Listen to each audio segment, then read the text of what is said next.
Historians have read it. What's a devastating event that no one talks about? Story 1. Obligatory, not a historian, but I'm in college studying history.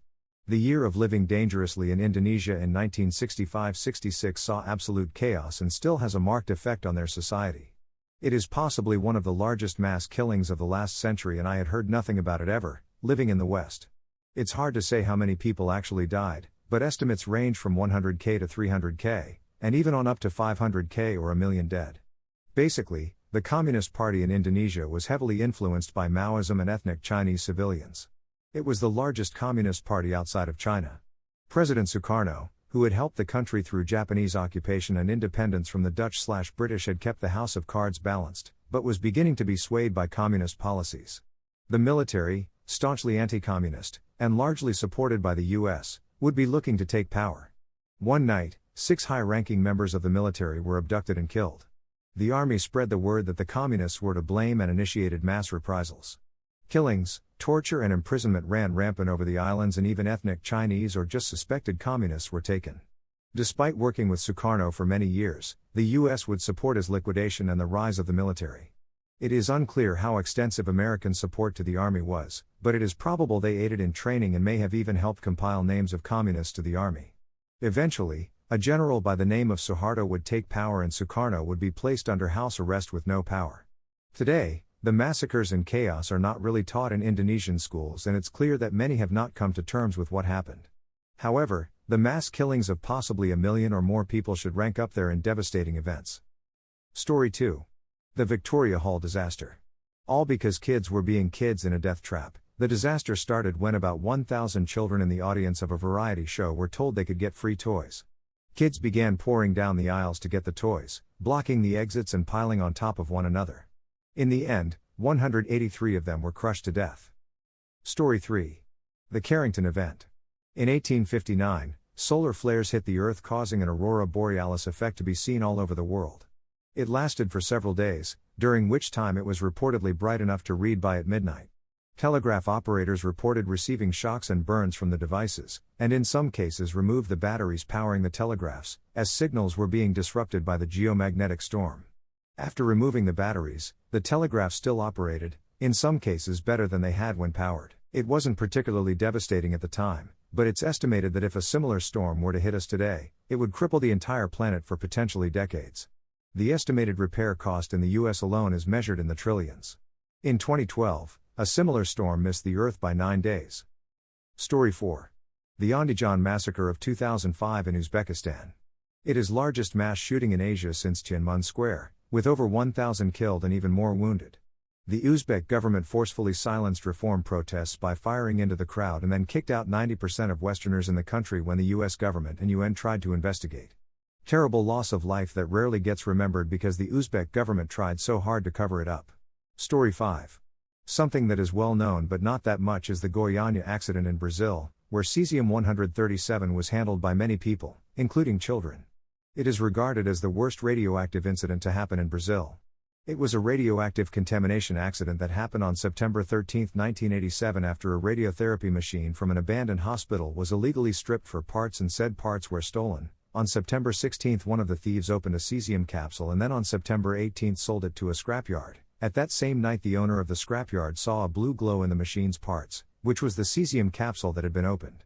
Thinking it might be valuable, he brought it to his home. Over the next 3 days he invited friends and family to see the strange glowing substance. On September 21, one of his friends succeeded in freeing several rice-sized grains of the glowing material from the open capsule. He then started sharing some of them with friends and family. On September 25 the capsule was again sold to another scrapyard, although 1 day before the sale more dust was removed from the capsule by the scrapyard owner's brother. The brother then took the dust home and spread it on the concrete floor where later his daughter would play in, and with the dust she also ate while sitting on the floor, and dust particles fell on her food, contaminating it. One of the family members of the owner of the first scrapyard noticed that many people around her fell ill, and on September 28 she reclaimed the capsule from the second scrapyard and brought it to a hospital. In the morning of September 29 it was confirmed that the material was radioactive, and the doctors persuaded authorities to take immediate action on the matter. The city, state, and national governments were all aware of the incident by the end of the day. News of the radiation incident was broadcast on local, national, and international media. Within days, nearly 130,000 people went to local hospitals concerned that they might have been exposed. Of those, only 250 were indeed contaminated, some with radioactive residue still on their skin. 4 of those people died, including a 6-year-old girl, the one that ate food that had been contaminated by dust particles. Story 6. I'm not really a proper historian, but I feel the need to mention the Bronze Age collapse. It's not as though nobody talks about it at all, but considering how catastrophic it was, it doesn't get nearly enough attention. At this time, civilizations were still pretty scarce, but the Eastern Mediterranean was full of them. We can't pinpoint an exact reason, but at some point it all fell apart. The Mycenaeans? Gone. The Hittites? Gone. The Minoans? Gone. The Egyptians? Barely clinging on and having serious problems. There are many things that happened around that time in that general area that could be the culprit: volcanoes, earthquakes, drought, famine, war, and invasions from foreigners that came by boat that historians have named the Sea People because we have basically no idea where they came from. In reality, it was probably a combination of some or even all of them. Again, I'm not a proper historian by any means, but this is what I heard. Actual historians, feel free to correct any mistakes or mention something I missed. Story 7. During World War II, the Japanese had invaded the Alaskan island of Attu. On the island was the village of Attu, where the Aleutian tribe had lived for centuries. The only non-natives were the wife, school teacher, and priest husband, who were elderly and beloved by the townspeople. The husband was shot in front of his wife by the Japanese. After that, the Japanese loaded the native population onto ships back to Japan, where they worked in POW camps where many died from disease and execution. The Japanese saw them as lower than soldier POW and almost subhuman because they didn't fight back and thus treated them horribly. When the war ended, only a handful of the native population survived, and they went back home only to find their village burned down. They left the island and it now remains uninhabited, basically, driving the Attu tribe to extinction. Years later, the Japanese left a peace monument on the island in honor of the American and Japanese soldiers that died there, but have yet to apologize to the descendants of the Attu tribe they destroyed. Story 8. The Johnstown Flood of 1889. The deadliest civil engineering disaster on U.S. soil, it killed 2,209 people. After a dam collapsed, it swept up rail cars, passengers, trees, an entire town of 10,000, then swirled it around and ejected the debris downriver into a bridge where it all caught fire. Destruction beyond belief, and also that some rich steel magnates up the mountain didn't maintain the dam they used to keep their fishing reservoir. Story 9. The year 536 marked the beginning of a very bad time period. Basically, several natural disasters and social upheaval absolutely devastated multiple societies. It's thought that a volcanic eruption blocked out enough sun to cause crop failures across Europe and as far as China. While this was happening, terrible plagues were also afflicting the Middle East.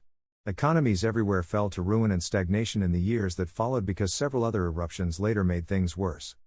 Story 10. Taiping Heavenly Kingdom of Hongsho-Chuen.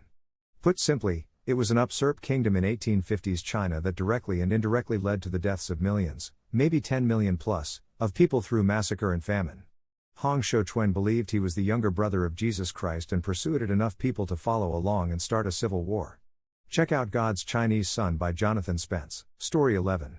I'd talked about this on a similar prompt a month or so ago, but I think people should know about this event, so I'm copying and pasting it again here. The New London School Explosion. On the afternoon of March 18, 1937, the shop teacher at the school in New London, TX, turned on an electric sander. Unbeknownst to him, there was a massive natural gas leak under the school. The sander sparked, which ignited the gas and caused a massive explosion that killed almost 300 students and teachers. It was absolutely horrific. The force of the explosion was so great that a 2-ton block of concrete crushed a car parked 200 feet away. This event is actually why natural gas has a smell now. They started adding it after the explosion so that something like this could never happen again. My grandfather was actually one of the survivors of the explosion. He never talked about it, even to his own family, so I didn't really know too much about it, other than the fact that he'd survived, until after his death. Toward the end of his life, he'd suffered a series of strokes that left him pretty physically incapacitated, so my dad had given him a voice-activated tape recorder and suggested maybe he could record his memoirs for his grandkids to listen to someday. As it turns out, he did. We have hours and hours of cassette tapes of him telling the story of his, actually very interesting, life, including a big section on the New London school explosion. For the sake of everyone's privacy, I'll call my grandfather Papa and use an initial for anyone else. He was in 8th grade when it happened, in his English class at about 3 p.m. on a Thursday afternoon. At the beginning of class, Papa and his buddy T had been messing around and being loud in the back of the classroom, as 8th grade boys often do. His teacher, Miss M, had enough of their disruptions and made Papa switch seats with another student. He moved into the girl's desk in the front row, and she moved back into his desk in the back of the room. When the school exploded, they were taking a test on the book Ivanhoe. Papa was knocked out for a short time, and when he woke up, he couldn't see anything because the dust was so thick. He looked down and saw that his pencil had blown clear through his hand. When the dust cleared, he saw that the whole back of the room was gone. I won't go into details, but there were bodies, and parts of bodies, everywhere. The students in the front half of the room survived. The students in the back half did not. That included Papa's friend T and the little girl who'd been forced to take Papa's desk because of his misbehavior at the beginning of class. If he hadn't been acting up, he would have been killed and she would have lived. He carried the guilt of her death until the day he died. Papa's classroom was on the second floor. There wasn't any way to get to the room other than the open cavity of the explosion. After the few seconds of initial shock wore off, he and another classmate jumped into action. They were the only 2 kids in the class who hadn't been badly injured. They made a tourniquet out of a sock and a shoelace for a girl with a severe injury to her arm and dug out their teacher, who was alive, but badly injured. By then, men were running up underneath the hole, so Papa and the other boys started lowering the badly injured to them. Then those who could walk, including Papa, climbed down. He ran off to look for his older brother, B, to see if he was okay. As it turned out, B had been supposed to be in geometry class. However, he and his buddy had snuck out to go fishing. The explosion happened as they were opening the door to head out to the parking lot. The force of the blast sent them tumbling head over foot across the lot. They were both banged up and dazed, but they survived. The rest of their geometry class was killed. I don't know that there's a moral in the fact that both my grandfather and his brother survived because they were misbehaving that day. I do know that it weighed very heavily on both of them for the rest of their lives. There's a lot more to his story about the day and the aftermath, most of it absolutely horrific, but I won't go into all of it here. A few small tidbits though. Papa and the boy who helped him rescue the other students from their classroom were both awarded medals and certificates of valor for their actions that day. Nearly every family in town lost a child, some all of their children. I'm sure you can imagine the extreme toll this took on everyone's mental health. Papa described New London in the months following the explosion as a town with no children. To help with the healing process, the oil companies actively recruited families with kids to transfer in, so that there was some sense of normalcy when school started again in the fall. Papa had played French horn in the school band. However, when school started up again, was asked to switch to trumpet, as the entire trumpet section had been killed.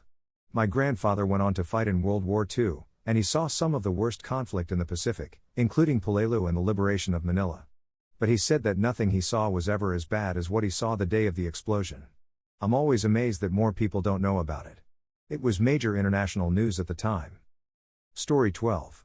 There's so many that I would go with, that will probably be mentioned in other comments, but I think any stories about workers in the early 1900s are pretty horrible. Radium Girls is a pretty horrible event, for example. After being told that the paint was harmless, the women in each facility ingested deadly amounts of radium after being instructed to point their brushes on their lips in order to give them a fine tip. Some also painted their fingernails, face and teeth with the glowing substance. The women were instructed to point their brushes in this way because using rags or a water rinse caused them to use more time and material, as the rinse was made from powdered radium, gum arabic and water. Many women died and became sick with horrendous diseases. One woman named Molly Maggie had her jawbone crumble. You can read about that here. Her dentist thought Molly needed surgery to remove a fast-growing abscess he'd found on her jaw. When he got the gums open, the bone didn't look right as it was too ashy and gray, so he gently prodded it with his finger. To his shock and horror, the whole bone crumbled under his fingertip like ashes in a fireplace.